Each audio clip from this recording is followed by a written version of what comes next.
How can I forgive others? Could you help me? What should I do? Bishop Barra answers. We also help people through the email. I have just received an email. We do not disclose your email address. We do not disclose here your name. But you know I'm talking to you. This lady said, my name is, I'm watching you right now, and I am seeking prayers for my family. We all suffer from a generational curse. She says, drugs has and still is controlling many family members. I seek a financial freedom for my family and healing for this family, because the doctor said that we all have the same disease. I also need prayer for my parents that are sick. You are in my prayers. Your family are in my prayers. But let me be honest to you and to all those who watch me right now. Prayers alone are not enough, because you have been praying and also calling many prayers line, going to church and talking to so many pastors. I'm sorry to say that this is not the solution.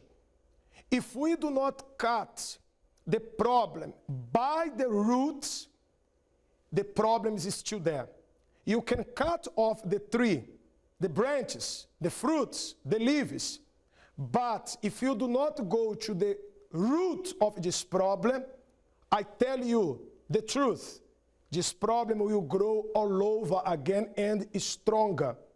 As you know, the older the root is, the stronger is the tree. The older your problem is, the stronger it will be in your life. So, Miss, you who sent to me an email and everybody watching me, we have to cut this problem by the root. This addiction in your family, this disease that runs in the family is an evil spirit. And I prove it to you right now. When is life just coincidence? And when is something more sinister at work?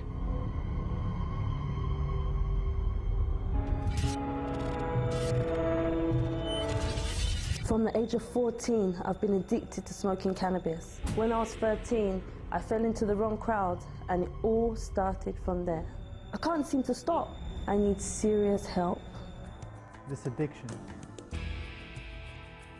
Seems like this runs in my family. But here I am, reliving my past.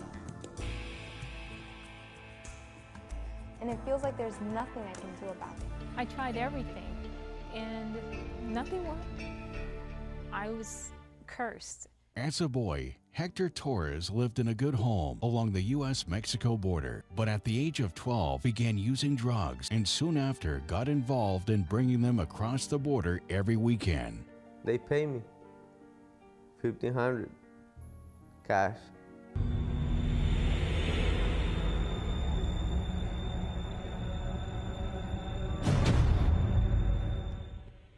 Her father died of a drug suicidal overdose.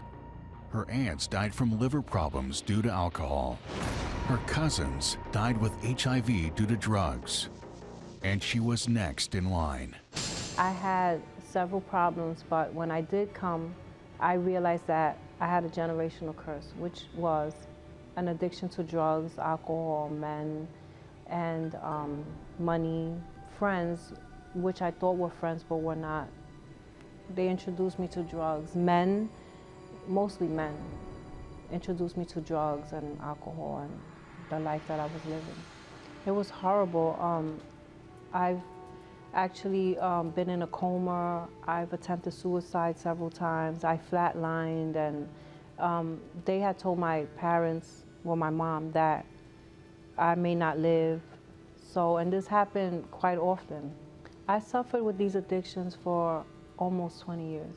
I've actually been admitted to every single rehab in the Bronx, Brooklyn, Long Island, Staten Island, detox, even residential programs. I lived in residential programs. I tried everything, but in these programs, there's ways to, you know, there's ways for you to get drugs. And if your addiction is also to men, it just kept going on and on and on. It never stopped. My father died of a suicidal overdose. I have aunts that died from liver problems due to alcohol, cousins with HIV due to shooting up drugs, cousins that died because they were selling drugs and ingested the drugs and died because of that. There was just so many problems, and it all came down to drugs. It was always the same thing, and I don't have anyone left. It's just myself, my sister, my nephew. I have another sister which never been exposed to drugs, but you know, it's just so hard when you sit back and you realize you're alone. Rehab didn't work. Detox didn't work. Residential programs didn't work. But Jenny was able to break this curse. Find out how. I was living in a shelter, a domestic violence shelter, and one of the residents there invited me to the Universal Church.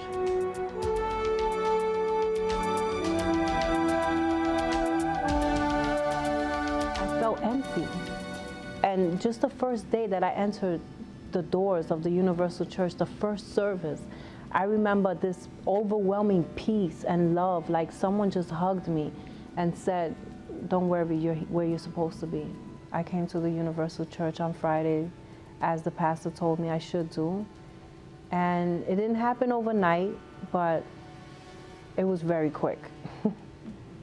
In a matter of months, no, not months, 1 month. In a matter of 1 month, I couldn't stand the smell of cigarettes. I refused to smoke, and my heart, the way I thought and everything was just so different. I refused to smoke. My life right now is peaceful. The best way to describe it is all that drama that was in my life. It was so horrible, the fighting and being arrested and all this craziness. Now I'm so peaceful. I have so much love in my heart, and my family, they're happy. All of us, we're so happy right now. There's a lot of love and unity. I'm just the person that I've always wanted to be. Within myself, my heart and my mind and my soul is completely transformed. Are you in need of spiritual counseling? Email Bishop Barra, bbf@universal.org.